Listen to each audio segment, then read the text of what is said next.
terbukti bahwa ada orang ingkang gembor-gembor ojo narkoba. Ada yang belain. Hai doi, gua mau ogah. Ngapain namanya begitu? Lagian lu bela-belain ustazah yang kayak gitu mah bukan kelas ustazah sebenarnya mah.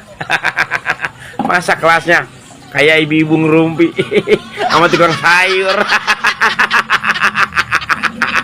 Penceramah cantik tuai kritikan terkait cara ceramahnya.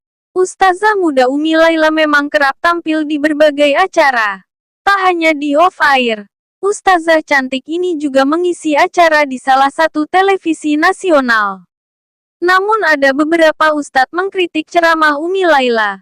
Menurut ustadz yang sekaligus kader Ansor ini, keterangan Umi Laila ada yang salah.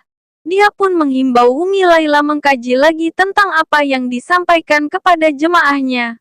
Bahkan salah satu ustadz sampai membuka kitab untuk menerangkan kembali apa yang disampaikan Umi Laila kepada para jemaahnya.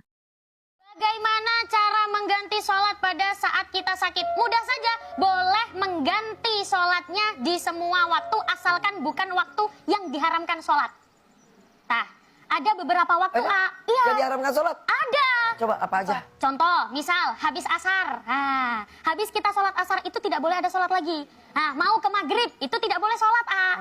Nah, asalkan tidak di waktu yang diharamkan sholat, kita boleh sholat. Enggak benar. Apa yang disampaikan Umi Laila tadi enggak benar.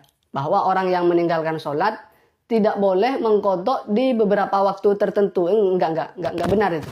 Memang dalam fikih ada penjelasan, ada keterangan bahwa kita sebagai umat Islam dilarang melakukan sholat di beberapa waktu tertentu.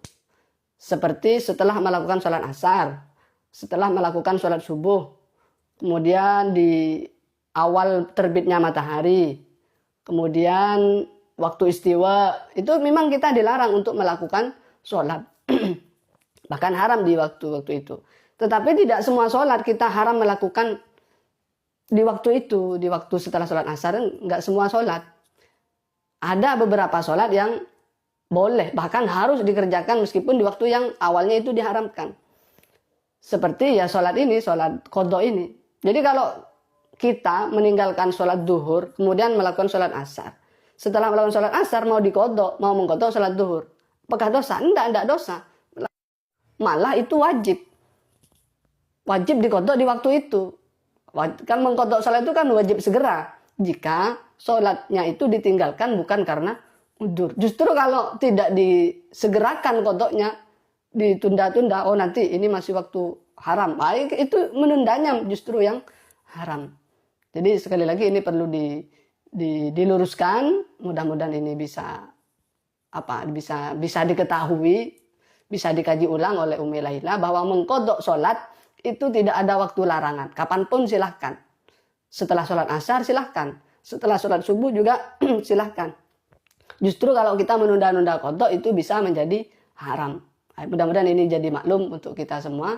Dan mudah-mudahan ini menjadi bahan evaluasi untuk diri saya pribadi. Dan mudah-mudahan juga menjadi bahan evaluasi untuk Umi Laila. Tadi kalau gini boleh nggak? Maaf ya, gini. Kalau tadi kan contohnya gini. Iya, Kalau gini boleh nggak? Dari tangan ke siku ya, Bu. Oh. Tangan ke siku. Jadi harus dari jari-jari ya. Gini. Salah. Jadi Gini. Bukan gini. Bukan gini. Waduh, selama ini saya gini loh. Tidak ada hukum bagi orang yang tidak tahu. Sekarang sudah tahu. Sekarang sudah tahu, berarti ada hukumnya. Jadi begini, dari tangan ke siku. Mudah ya, Bu ya? Tapi maaf kalau pakai gayung, biur. Gimana? Ya, pelan-pelan. Iya. Pakai gayung gini nih. Nah, Oh, kayak gitu. gini. Oke, lanjut. Nah, ini ya, kanan kiri. Setelah itu mengusap sebagian. Jadi sebenarnya sah atau tidak sih ketika ada orang wudhu itu ketika membasuh tangan itu dimulai daripada siku ke tangan. Kalau tadi yang dicontohkan oleh Ning Umi Laila itu dari jari jemari atau dari tangan menuju ke siku. Itu kalau prakteknya kemudian ada orang wudhu dari siku menuju jari jemari itu sah atau tidak lah itu.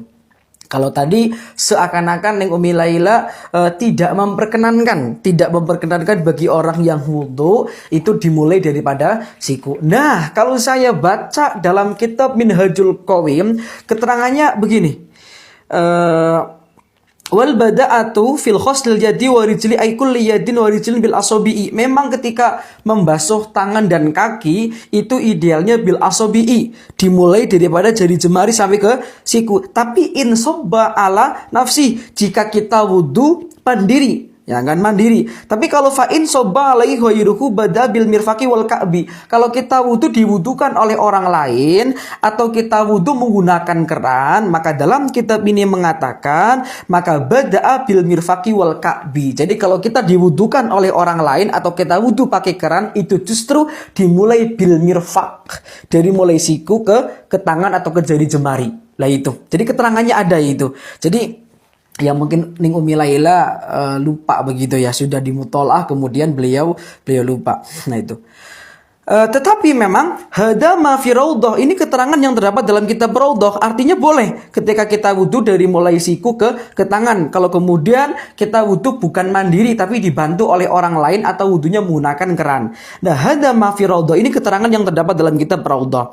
Lakinnal mu'tamada ma fil majmu'i wa ghairihi min annal aula laini al bada'atu bil asabi'i mutlaqan. Tetapi dalam kitab Majmu' dan selain kitab Majmu' itu mengatakan demikian, yang lebih utama memang ketika wudhu itu dimulai daripada jari jemari hingga ke siku. Lah itu secara mutlak. Artinya apa? Ternyata hal demikian adalah ikhtilaf di kalangan para ulama. Sekalipun itu intinya wudhu itu membasuhnya ketika pas bagian tangan dari siku ke jari jemari itu sah, dari jari jemari ke siku itu lebih utama. Jadi jangan disalahkan juga, jangan ditidaksahkan juga. Lah tadi mungkin Umi Laila itu tidak memperkenankan, itu mungkin karena beliau lupa, karena memang durasi TV mungkin ya, atau bagaimana. Jadi kita juga jangan menyalahkan beliau. Jadi ini saya hanya menambahkan saja keterangan yang terdapat dalam kitab Minhajul Qawim. Wallahu a'lam bishawab.